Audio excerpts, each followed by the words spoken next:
Le dialogue va-t-il résoudre la question de l'occupation rwandaise, disais-je tout à l'heure? Avec nous sur ce plateau pour en parler, le député national Patrick Bombelo Sanda. Bonjour et bienvenue. Bonjour. Tout le monde vous pousse ou pousse le gouvernement congolais à dialoguer. Est-ce que c'est une solution quand on sait que dans ce pays, parfois les dialogues ne nous amènent que des problèmes? Messieurs les journalistes, nous devons commencer par faire chasser les serpents qui se trouvent dans la maison. On ne peut pas dialoguer tant que les serpents se trouvent encore dans la maison. Donc moi, l'Assemblée nationale a déjà pris une position. Et c'est la position de l'Assemblée nationale, c'est la mienne aussi. Nous avions adopté une résolution où il a été dit plus question d'intégration, n'est-ce pas? Plus question d'intégration de quoi? Alors maintenant, si vous dites que nous devons aller au dialogue, c'est pour aboutir à quoi? À l'intégration des gens que nous appelons aujourd'hui des terroristes au sein de notre armée pour intégrer les institutions politiques? Non, nous disons non. Les négociations ne vont pas résoudre les problèmes. C'est la prise en charge du peuple congolais.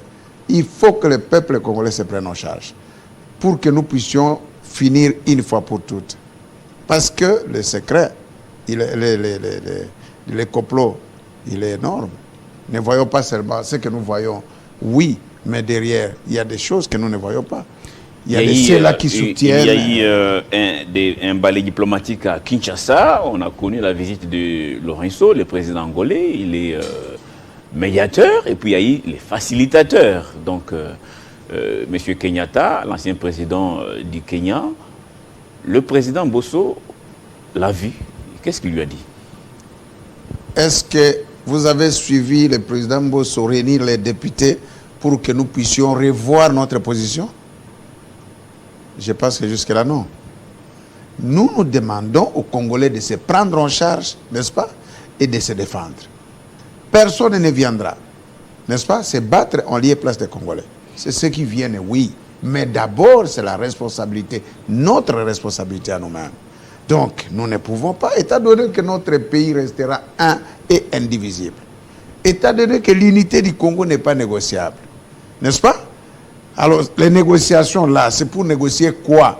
L'unité du Congo? Pour que nous prenions une partie de nos terres et on cède à tel parce que les gens commencent à devenir plus nombreux là-bas, mais la terre est trop petite? Non. Les négociations, oui. En politique, on peut tout dire. On peut dire aujourd'hui, il y a des négociations, il y a des contacts, oui, mais la guerre, nous avons, l'option pour nous, c'est de se défendre. Parce que nous n'agressons personne. Nous sommes en train de nous défendre et nous faisons de manière à ce que tous ceux qui ont quitté chez eux pour venir chez nous, n'est-ce pas, sous couverture du M23, que nous puissions les faire sortir de chez nous à travers une prise de conscience des Congolais. Tel est le cas des jeunes, des femmes, des hommes et des femmes, des vaillants militaires qui se battent sur le terrain. Personne ne viendra, vous le dites, mais sur terrain, on voit le contraire. On a connu l'arrivée, il n'y a pas si longtemps, du contingent kényan dans le cadre de cette force régionale décidée par l'EAC. Vous avez voulu que la RDC puisse adhérer à cette communauté de l'Afrique de l'Est. Je ne sais pas pourquoi. Alors, ceux qui viennent disent, nous venons pour pousser les uns et les autres à adhérer à ces dialogues. Est-ce que ce n'est pas un message contraire à ce que vous dites maintenant? Ceux qui viennent, ils viennent pour que les M23 quittent, rentrent d'abord, ils quittent, ils libèrent Bunagana. Ceux qui viennent, ils viennent pour dire il faut que il n'y a qu'un seul gouvernement dans ce pays. Et l'unité du Congo étant non négociable. Vous venez pour nous, parce que nous faisons partie d'une organisation, nous vous recevons. Et ça donné qu'il y a des pactes qui ont été signés. Au cas où un État parti a des problèmes, les autres vont devoir les soutenir. Mais cela ne veut pas dire que vous venez pour que nous enlevions dans nos têtes l'idée que nous avons, nous-mêmes. Pour nous, messieurs, vous devez quitter chez nous. Il n'y a pas de négociation en ce qui concerne l'occupation des terres de nos ancêtres. S'il faut accepter, s'il faut négocier, pourquoi? Pour exploitation ensemble de carburants, de ceci. Là, ce sont des accords commerciaux, au niveau des accords commerciaux qu'on peut signer. Mais parler de l'occupation, vous êtes là. Ce sont les Rwandais. Nous ne mâchons pas les mots. Ce sont les Rwandais qui sont chez nous. Mais ils ont pris tout simplement une couverture, soi-disant M23. Par conséquent, ils doivent partir. Une parenthèse. Qu'est-ce que les M23 revendiquent concrètement? Vous êtes un élu. Qu'est-ce que ces gens cherchent? Ces gens-là, non. Il y a quelque chose qu'on met dans la bouche du M23. Qui met ça? N'est-ce pas? Bon, ceux qui... Bon, moi je les connais. Vous aussi, vous les connaissez. Ce sont ceux qui volent les minéraux jour et nuit. Ceux qui ne veulent pas passer par des voies légales. Ce sont ces gens-là. Et vous les connaissez. Ce sont ceux qui ont installé des sociétés de transformation de l'or et tout ça chez eux, alors que vous n'en avez pas.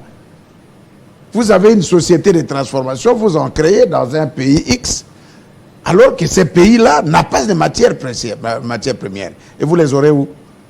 Alors, au lieu de venir les prendre officiellement, non, vous utilisez des voies détournées pour arriver à obtenir ces matières, et par la force, par des voies telles que notre population est en train d'en souffrir aujourd'hui. Donc, nous sommes clairs, il n'y a pas de négociation pour l'unité du Congo. Il n'y a pas de négociation pour intégrer encore les gens qui ont tué, les gens qu'on a utilisés hier, qui se sont retournés. Si ce sont des Congolais, pourquoi ils doivent prendre les armes contre leur propre pays et voir des milliers de personnes jetées dans la rue? Parce que mais ces gens-là qui sont, vous les mamans là, les militaires qui sont là-bas, n'ont pas été engendrés par des femmes? Et ces femmes qui souffrent là-bas? Et moi-même qui vous parle. Donc nous devons avoir quand même du respect aux mamans qui sont en train de souffrir, de balader par-ci, par-là. Alors maintenant vous dites que non, on va négocier. On va négocier sur quoi? Sur l'intégration. Si c'est l'intégration, nous avons déjà signé. Le peuple, ce n'est pas Mbosso, c'est le peuple congolais qui à travers la représentation nationale, qui a dit niet. Pas question d'intégrer, de prendre les armes pour devenir général. Pas question. Parlons de cette force régionale, parce que maintenant, des contingents arrivent. Les Burundais sont... Qu'est-ce qu'il dit? Les Ougandais sont attendus dans quelques heures au Nord Kivu. Nous avons déjà la MONUSCO chez nous. La MONUSCO qui est l'ensemble des armées du monde. En adhérant à cette communauté, l'Afrique de l'Est, une décision a été prise, une résolution pour l'envoi de ces contingents des différents pays qui font partie de cette communauté. Sachant que cette communauté est quelque part sous les dictats de cette communauté internationale, notamment la bande des Soros et autres, y compris ceux qui sont actuellement à la Maison-Blanche, est-ce que vous ne vous compliquez pas la tâche en acceptant que ces armées étrangères s'ajoutent à la MONUSCO qui elle-même est inefficace? Et même quand vous entendez les Kenyans parler, ils viennent juste pour calmer les jeux et envoyer tout le monde au dialogue. Je pense que nous sommes, le peuple congolais est clair. Le chef de l'État, on alla là-bas, il savait qu'un jour, le pays peut être en difficulté, nous appartenons à des organisations, nous pouvons toujours recourir par-ci, par-là. Nous ne disons pas que on n'a pas besoin de leur aide. Non, nous en avons besoin. Mais l'aide, c'est pour soutenir nos forces armées. N'est-ce pas? Ces soutiens se traduisent par quoi? C'est-à-dire, si on reste inactif sur terrain. Ok, si vous restez inactif, le peuple congolais va constater l'inactivité. Nous savons que vous êtes venus nous aider pour nous aider à ce que nous puissions faire partir ces gens-là. Messieurs, rentrez chez vous. Chez nous, Mobutu avait le président, l'ancien président Mobutu avait dit, même s'il faut faire les accords avec les diables, pour refaire l'unité du Congo, le peuple congolais est prêt. Le peuple congolais, je dis le peuple congolais, est prêt à faire à signer des accords, même avec les diables, au niveau du cimetière, pourvu que nous puissions refaire l'unité du Congo. Le Congo est un et indivisible. Nous n'accepterons jamais, et le peuple qui me suit maintenant va se défendre par tous les moyens. Nous n'accepterons même pas qu'un centimètre de notre territoire soit cédé à quiconque. Ça ne sera pas le cas. Alors, par conséquent, ceux qui viennent, ils doivent trouver l'esprit. Vous savez, on ne peut pas faire la guerre sans la population. Quel est l'esprit qui anime notre population maintenant là? L'esprit de la population que j'exprime maintenant, c'est de dire, vous venez nous aider pour que nous puissions chasser ces gens ici. Ce sont des gens dangereux. Ce sont des gens qui ont fait leur coalition obscure pour chercher à prendre le Kivu, tout le Kivu et la Grande Orientale, en faire un pays qui sera annexé au Rwanda. Et là, nous n'acceptons pas. Nous acceptons. Nous allons même dire qu'on extermine tous les Congolais avant de prendre cela. Et je me dis, il y a même, vous savez, il y a Ekofo qui avait dit un jour, le pasteur Ekofo, même si vous faites ce que vous faites aujourd'hui, sachez que nos enfants, même votre fils, l'arrière-petit-fils, ils vont devoir continuer la guerre. S'il arrivait qu'aujourd'hui, ils sont plus forts que nous. Mais non, mais moi, quand je vois notre armée, comment notre armée se comporte sur le terrain, et comment nous, les gouvernements, est en train de se battre pour essayer de doter des moyens nécessaires à notre armée à travers notre commission de défense et sécurité. Quand je vois la détermination de notre population, tous derrière le peuple, en suivant un slogan, n'est-ce pas? Notre bonheur, notre délivrance ne viendra pas de l'extérieur. La délivrance des Congolais dans cette affaire viendra des Congolais eux-mêmes. Le M23 ne serait pas, en tout cas, là où il est en ce moment, s'il n'y avait pas des complices ici au pays. Des complices, y compris des Congolais, des pères et des mères. L'autre fois, le président Bosso a publiquement demandé aux députés de quitter les groupes armés. Vous, vous êtes élu, vous siégez au Parlement congolais, à l'Assemblée nationale. Est-ce que vous avez des suspicions? Vous suspectez certains élus d'être des mèches avec ces groupes armés, pas seulement M23, mais tous ces groupes armés qui pullulent dans l'Est?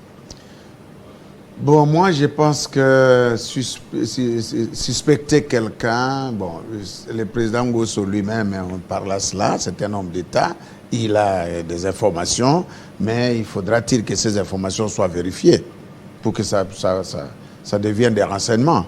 Mais à mon niveau, je sais que nous, en interne, nous avons été infiltrés. Souvenez-vous des gens des Rwandais qui sont venus depuis les 98, lors de la guerre de l'AFDL. Souvenez-vous, Mouzé Laurent Désiré Kabila, lorsqu'il a pris la décision le 2 août pour demander à tous ces Rwandais de rentrer chez vous. Souvenez-vous de la guerre qui s'est déclenchée à Goma à travers les RCD, n'est-ce pas? Mais c'est d'abord, c'était cette révolte-là, de Mouzé qui dit, mais chef, vous m'avez aidé pour accéder au pouvoir. Maintenant, j'arrive au pouvoir, présente-moi la facture, je vous paye. Vous voulez maintenant prendre que ça soit alors que nous puissions co-gérer la République? Non. Rentrez, je suis prêt à vous payer. Ça fait l'objet de la guerre, n'est-ce pas? Et ça a même coûté la vie. Ça a coûté la vie à l'ancien président. Aujourd'hui, les chefs de l'État, Excellence Félix Tshisekedi au pouvoir, il arrive au pouvoir, il sillonne la région pour chercher la paix. Nous avons besoin de la paix. Il va au Rwanda, il va partout, il se déplace, il part, on essaie de tout faire. Mais on sait toujours qui est Anguille sous roche. Parce que les vrais tisseurs, les vrais tireurs de ficelles ne sont pas là. Ils sont à l'extérieur. Ce sont ces Occidentaux. Donc l'ennemi numéro 1 du Congo, c'est la communauté internationale. Oui, la communauté internationale. Aujourd'hui, suivez cette même communauté internationale. Elle est restée floue. Elle ne dit même pas la vérité. Maintenant, quand on voit le peuple se prendre en charge, on dit non, c'est dangereux. Maintenant, on commence à parler, non, j'ai rencontré le président de la République de la RDC, j'ai rencontré... Mais monsieur, pendant tout ce temps, qu'attendiez-vous pour dire ça? N'est-ce pas? Donc, les Congolais doivent comprendre que la délivrance des Congolais se trouve entre les mains des Congolais. C'est en soutenant nos forces armées, en envoyant nos enfants, n'est-ce pas, s'enrôler dans l'armée, en formant nos enfants, et après, le pays sera gardé, et aucun kilomètre, aucun mètre de notre territoire sera occupé parce que nous allons continuer à nous défendre. Cette armée a besoin de moyens, oui, beaucoup de moyens pour défendre un pays qui est si vaste. Hein. Oui. Le Congo est très, très vaste, c'est un très grand pays. Est-ce que, à votre niveau, je sais que les budgets a été déjà voté, la loi des finances 2023, qu'est-ce que vous avez accordé finalement à l'armée? Je sais que le budget n'est pas encore voté. Oui, les débats, les discussions continuent. Mais au moins, on sait voir les grandes lignes. Au niveau de l'ECOFIN, je vous informe qu'au niveau de l'ECOFIN, il y a des réajustements. On est en train de réajuster tel aïotant, tel secteur, vu l'importance, vu les moments, tout ça. Le travail est en train d'être fait. Mais j'ai attendu, même au niveau de l'Assemblée nationale, les députés nationaux sont déterminés, n'est-ce pas, à doter le gouvernement un budget conséquent pour notre armée. Étant donné que nous n'avons que l'armée, n'est-ce pas, notre armée comme allié, nous n'avons pas l'appui et le soutien de cette communauté multinationale ou internationale, comme vous le voulez. Nous n'avons que notre peuple, nous n'avons que notre résistance. Et c'est ça. Donc nous avons l'obligation de doter notre armée des moyens nécessaires pour que nous puissions aller de l'avant. Et les moyens sont là. Les moyens sont là. Parce qu'aujourd'hui, même le président de la République est déterminé à ce que les moyens soient mis à la disposition de notre armée et pour qu'on fasse la guerre. Et sans oublier qu'il ne suffit pas d'avoir de l'argent. Il ne suffit pas d'avoir des moyens, mais il suffit d'avoir aussi le peuple derrière. Maintenant, comme l'armée congolaise a le peuple derrière, on commence par nous les élus, les journalistes. C'est maintenant l'occasion d'interpeller aussi la presse. La presse doit avoir une attitude responsable. À partir du moment où les pays sont en guerre, on ne peut pas se comporter comme dans n'importe quelle manière. On doit avoir un discours, ne pas faire la propagande parfois des gens, de tous ces Rwandais là, on dit... parce qu'on a comme l'impression que les Congolais, certains Congolais, c'est là que je vais entrer aussi pour dire que les infiltrés. Nous sommes infiltrés, oui, nous y sommes, et nous avons l'obligation, n'est-ce pas, de pouvoir travailler en interne pour voir qui est infiltré. Est-ce que ce n'est pas vous les journalistes? Si c'est vous, on doit vous dénoncer. En tout cas, ils seront dénoncés, même s'ils sont parmi nous. Une certaine opinion pense que, vu l'immensité du territoire national, il faudra finalement rendre la formation militaire obligatoire pour...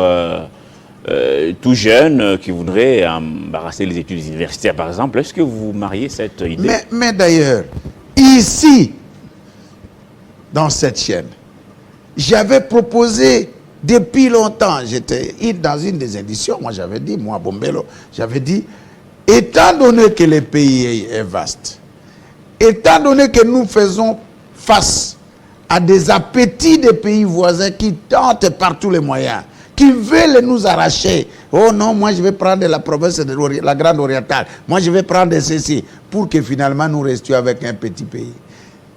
Il faut rendre la formation militaire obligatoire. Ça a toujours été ma position. La formation militaire obligatoire. Les garçons qui est diplômé d'État, à partir de la classe de 6e, va d'abord faire la formation. Une année. On appellera ça service civil ou quoi, je ne sais pas, les spécialistes vont devoir dénommer cela, mais nous disons, dès que vous terminez, avant d'aller à l'université, vous allez d'abord faire une année de formation militaire. À ce moment-là, cette population formée sera capable, et même le service national. Moi je connais, à l'époque, vous avez l'idée de former même les jeunes gens qui faisaient des champs là. Ils devaient être aussi formés dans le métier de maniement des armes. Parce qu'au cas de problème, il faut que le peuple se défende, soit à mesure de se défendre. Le peuple doit en tout cas se défendre. Nous avons 9 voisins qui nous entourent en tout cas. Est-ce qu'il y a un seul voisin sincère? Bon, moi je pense que la sincérité d'un voisin, c'est d'abord le calme. Que ça soit calme apparent, mais nous n'avons pas de problème. N'est-ce pas? Nous n'avons pas de problème. Même nous, c'est le fait, ce que nous avons vu. Ce que nous avons vu. Les voisins qui nous provoquent. Nous avons l'Angola. N'est-ce pas? Nous avons l'Angola. Il peut y avoir des problèmes différents. Par exemple, l'exploitation de pétrole à tel endroit. Mais il y a des mécanismes. Nous ne sommes pas entrés en guerre contre l'Angola. N'est-ce pas? Il y avait des problèmes à Kaemba, des problèmes de limites, des frontières. Mais ce n'était pas par les armes qu'on a réglé ce problème. Il y avait des mécanismes, n'est-ce pas, entre les deux gouvernements, de devoir trouver des solutions à ce problème. Mais là où nous trouvons que non, c'est dangereux, c'est là-bas où vous connaissez. J'ai suivi quelqu'un. Le président, c'est François Hollande. Je ne sais pas, non, avant François Hollande. Oui, François Hollande. Lorsqu'il vous dit que le Rwanda, c'est un pays, et donc, trop de population, mais un petit État. Mais au Congo, il y a beaucoup d'espaces vides et qu'il faille réfléchir. Réfléchir, cela veut dire quoi? C'est-à-dire refaire 1985. C'était Nicolas Sarkozy, d'ailleurs. Voilà, Nicolas Sarkozy. Il est venu dire ça ici. Ah. Il a été apparemment applaudi par les élus. Je ne sais pas s'ils avaient compris ces messages. Non, moi je pense que j'étais là. Le mandat passé, moi j'étais député et ce mandat je le suis. Et nous ne l'avons pas applaudi. Il a été applaudi pour autre chose, mais pas pour ça. Parce que accepter cela, cela veut dire refaire la conférence de Berlin. N'est-ce pas? Est-ce qu'on va refaire cette conférence de Berlin seulement pour le Congo? Non. Chez nous, ça ne passera pas. On va tuer les gens et nous allons continuer à résister. Votre dernier message à la population dans son ensemble, c'est pour terminer. Le dernier message, c'est d'abord amener notre peuple à résister. Il faut que notre peuple résiste. Il faut que notre peuple aide nos services de sécurité. Il faut que notre peuple accompagne nos militaires. Il faut que notre peuple appuie, n'est-ce pas, l'appel du président de la République, chef de l'État, Félix-Antoine Tshisekedi. Je sais qu'il y a des divergences par-ci, par-là. Mais à partir du moment où le pays est agressé, messieurs les journalistes, nous ne voyons plus qui est de l'Est, qui est de l'Ouest, qui est de la majorité, qui est de l'opposition. L'ensemble, ce que nous faisons maintenant, c'est la libération de notre pays. Il faut que ces gens-là, ils puissent quitter et nous demandons à la Grande Orientale, spécialement. Parce que ces gens-là, lorsqu'ils commencent à attaquer Goma, les points de chute, c'est Kisangani. C'est comme ça qu'ils sont. Lorsqu'ils attaquent Goma, il ne faut pas que nos frères et sœurs de la Grande Orientale, que vous puissiez dormir. Ne dormez pas. Lorsqu'ils commencent comme ça, Goma, terminé. S'ils parviennent à passer le verrou de Goma, allez, destination, la ville de Kisangani. Alors nous demandons à la population de tout faire pour se défendre. C'est-à-dire répondre massivement à l'appel du chef de l'État, s'enrôler massivement et utiliser tous les moyens nécessaires, c'est-à-dire l'information, tout ça. Prenons-nous en charge pour que l'ennemi ne passe pas. Merci, voilà. Merci beaucoup, monsieur Bombelo Sanda Patrick. Vous êtes député national, élu de la province orientale. Merci. De la province de la Chopo. La province de la Chopo. Merci beaucoup pour la précision. Merci en tout cas d'avoir répondu à nos questions. C'est moi qui vous remercie, monsieur. Deuxième sujet du jour, nous allons parler de la philosophie. Est-ce qu'elle peut organiser notre société et peut-être pour mieux gérer la chose publique? Et c'est avec Olivier Sambaye dans quelques instants.